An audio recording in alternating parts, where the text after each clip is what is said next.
The turkey was already cold. I stood in the kitchen doorway and looked at the table I had spent 2 days preparing. The good china, the set my mother brought from Halifax when she moved west in 1971, was laid out perfectly. 4-place settings, candles I hadn't lit yet, a centerpiece of dried maple leaves and orange dahlias from the garden that my neighbor Dorothy helped me arrange on Wednesday afternoon. It was 6:47 on Thanksgiving Sunday. My son had said he would arrive by 5. My daughter had said 5:30 at the latest. I had texted both of them at 6. I had called my son at 6:20. The phone rang 4 times and went to voicemail. His voice, cheerful and recorded, told me to leave a message. I didn't leave a message. I sat down in my chair, the one at the head of the table, the one I have sat in for 31 years in this house, and I looked at the candles I hadn't lit, and the turkey that was getting cold, and the 2 empty chairs across from me, and I thought, so this is what it feels like. My name is Helen. I'm 71 years old. I live in a 3-bedroom house in Guelph, Ontario, on a street lined with old maples that go absolutely gold in October. I retired 4 years ago after 32 years as a registered nurse at Guelph General Hospital. My husband Robert died 6 years ago, pancreatic cancer. 11 weeks from diagnosis to the end. The speed of it still takes my breath away sometimes, even now. After Robert died, I kept the house. Everyone said I should sell. The kids said it was too big for one person. My sister said the winters would be hard alone, but I had a garden I loved, and neighbors I had known for 20 years, and a life I had built in those rooms, and I wasn't ready to let go of it yet. So I stayed. My son lives in Mississauga. He is 43 years old. He works in commercial real estate and makes more money than I can quite picture. He has a wife named Courtney and 2 children I don't see enough of. My daughter lives in Ottawa. She is 40 years old. She works for a government consulting firm. She is sharp and capable and has always known exactly what she wants, which I used to think was a good thing. For the 23 years that Robert and I hosted Thanksgiving, the table was never empty. His parents came until they couldn't travel anymore. My sister and her husband drove up from Kitchener every year without fail. The kids brought friends home from university. There were years we had 14 people at that table, and I cooked for 3 days straight, and Robert stood in the kitchen pretending to help while mostly getting in the way, and it was loud and chaotic and completely full.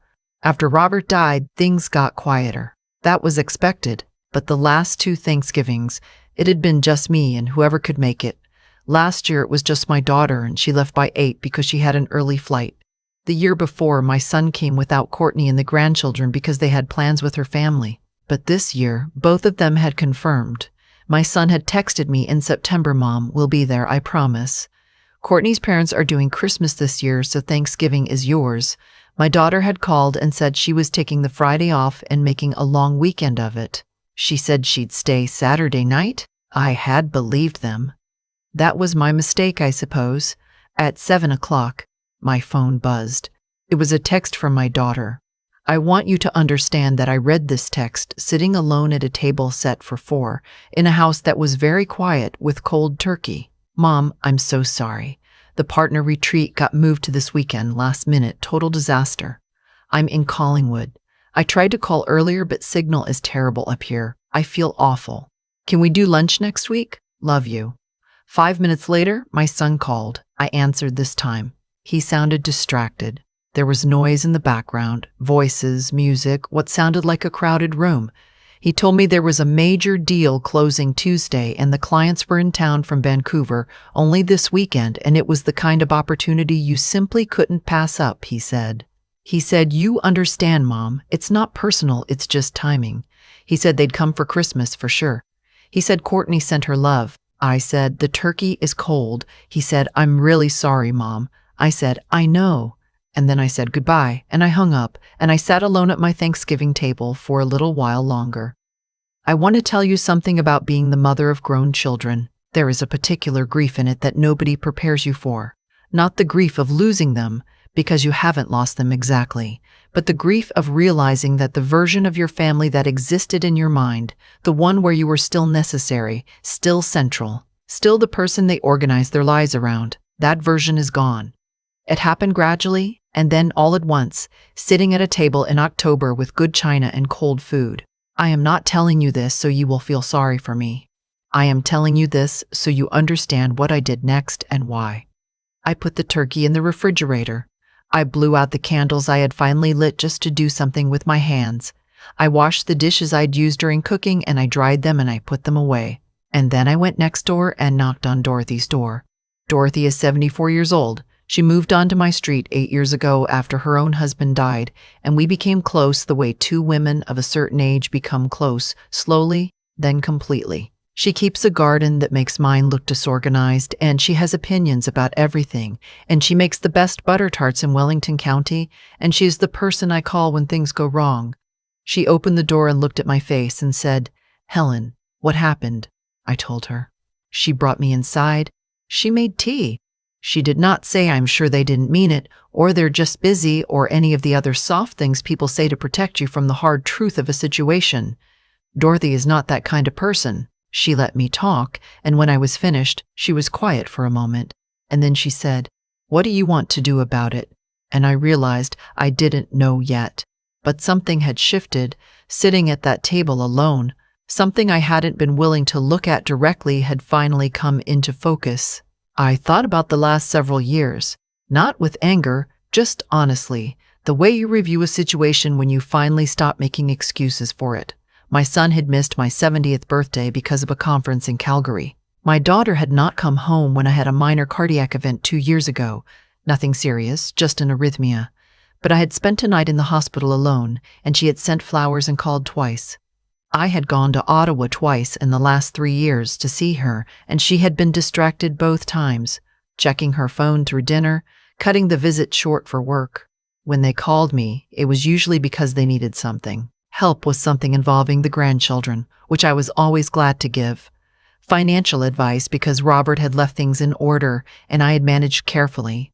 Once, my son had asked me to co-sign something and I had done it without even asking for details because that's what you do.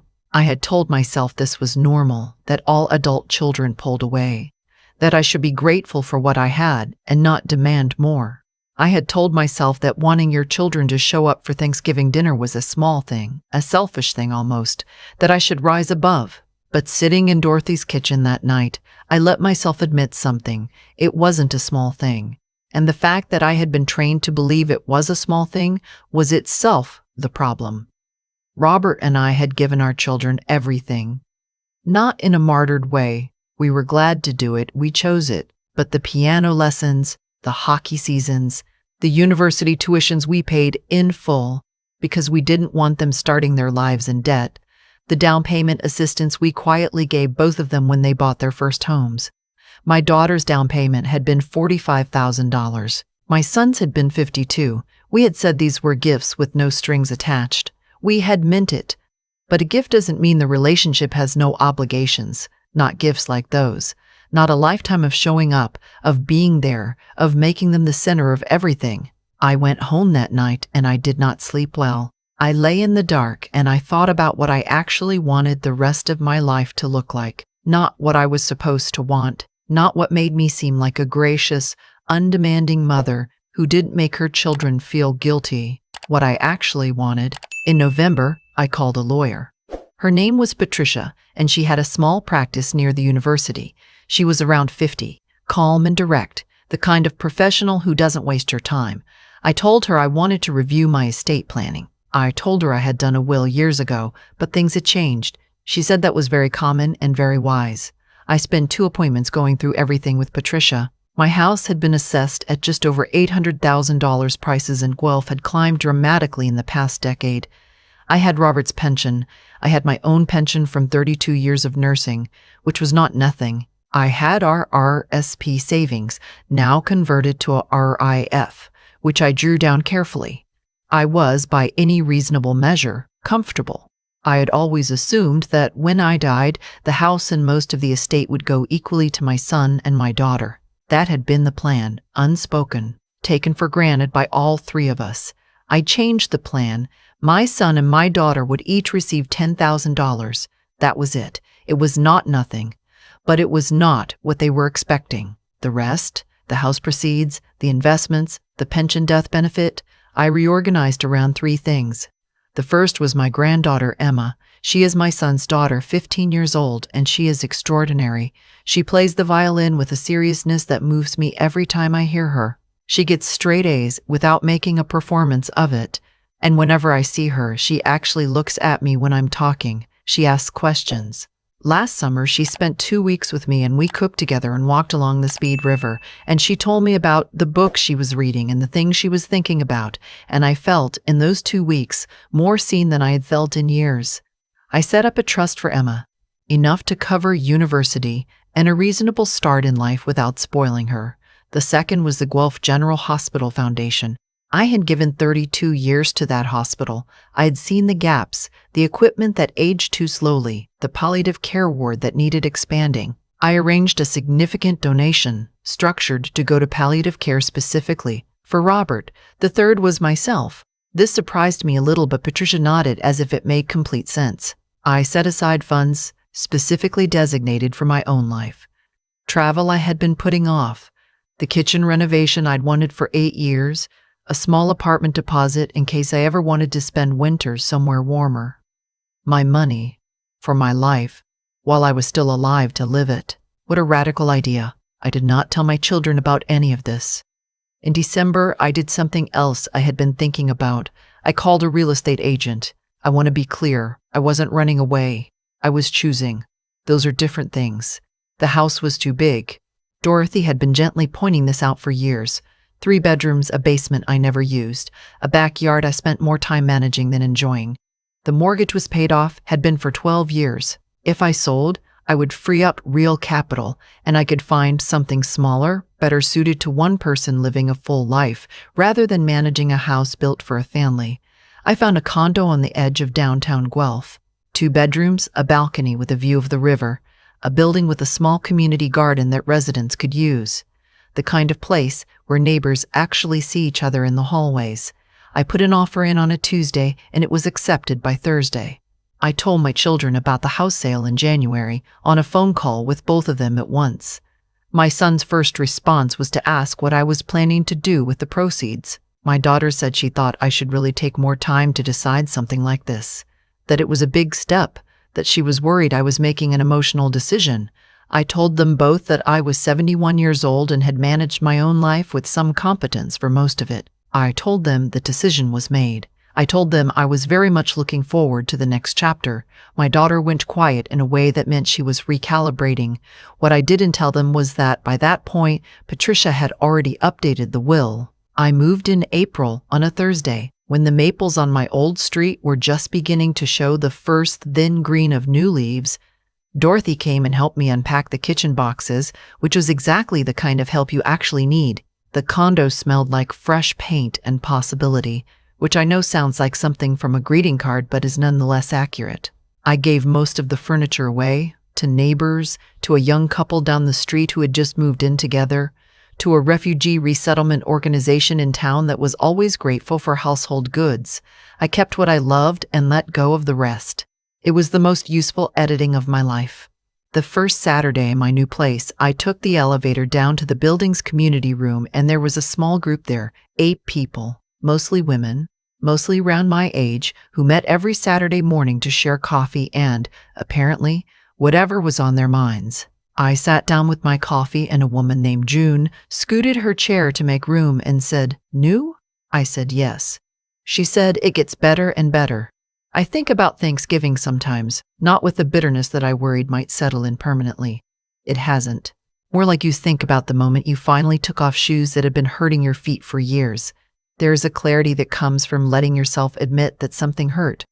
My son called me in February with a question about our old family tax accountant's contact information. We had a pleasant enough conversation.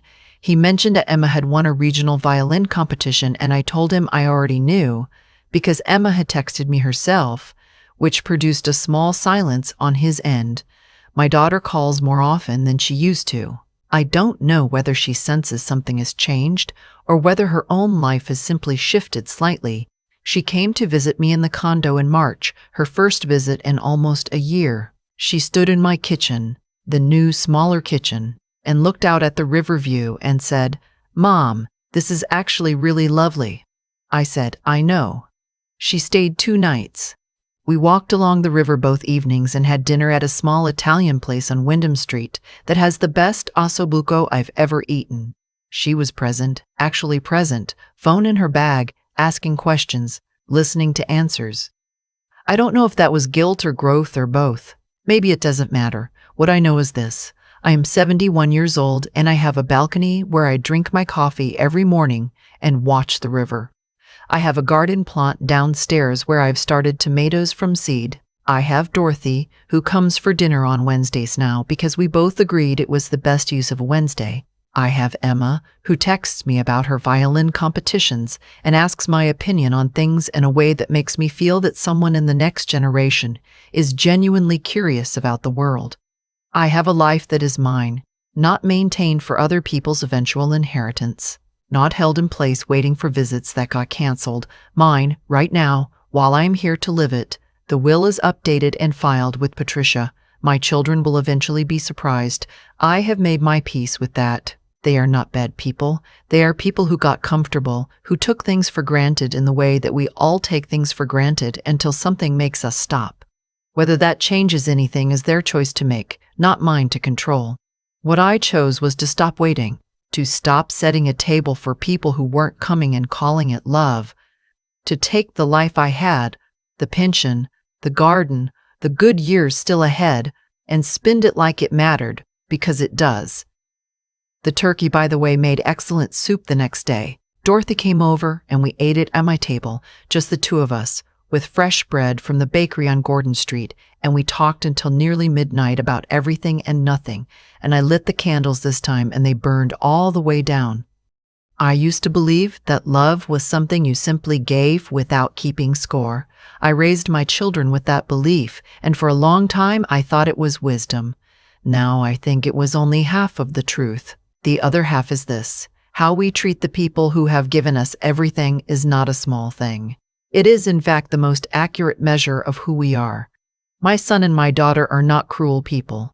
They did not set out to hurt me, but they made choices, repeatedly, that told me exactly where I stood. And for years, I looked away from those choices because the truth of them was uncomfortable. That is on me, as much as it is on them. What happened on that Thanksgiving Sunday was not really about a missed dinner. It was the moment I finally stopped looking away. And what I have come to understand is that clarity, however painful it arrives, is always a gift. You cannot make good decisions about your life from inside a comfortable illusion. Helen had spent decades pouring herself into other people, her patients, her husband, her children, and there is nothing wrong with that. A life of care is a meaningful life. But somewhere along the way she had confused caring for others with making herself invisible, and those are not the same thing at all. She had rights to her own time, her own choices, her own money, her own future. She had simply forgotten to act like it. The moment she walked next door to Dorothy's house instead of sitting alone at that table, that was the first act of self-respect. Not the will, not the condo, not the lawyer. The moment she chose honesty over performance, the rest followed from that. There is a kind of courage that doesn't look like courage from the outside. It doesn't raise its voice. It doesn't make accusations or demands. It simply decides quietly and firmly that things are going to be different from now on. Helen had that courage. It was there the whole time, built from 32 years of showing up for 12-hour nursing shifts, from surviving the loss of her husband in 11 weeks, from maintaining a home and a life and a sense of herself through all of it. She just needed one cold turkey and an empty table to finally use it. What we choose to do with our disappointments determines the shape of the life that follows. We can absorb them silently and keep going as before, or we can let them teach us something. Helen let hers teach her. She looked honestly at what she had accepted and decided she could accept something better, not from her children, but from herself, and for herself. That is not bitterness. That is intelligence. It is the kind of intelligence that takes a lifetime to earn, and it belongs entirely to the person who earned it. If there's anything I want you to take from this story, it is simply this. It is never too late to decide that your life matters right now, today, while you are in it, not as a legacy for others, not as a resource to be drawn down, yours now, completely. The candles burned all the way down. That is exactly how it should be.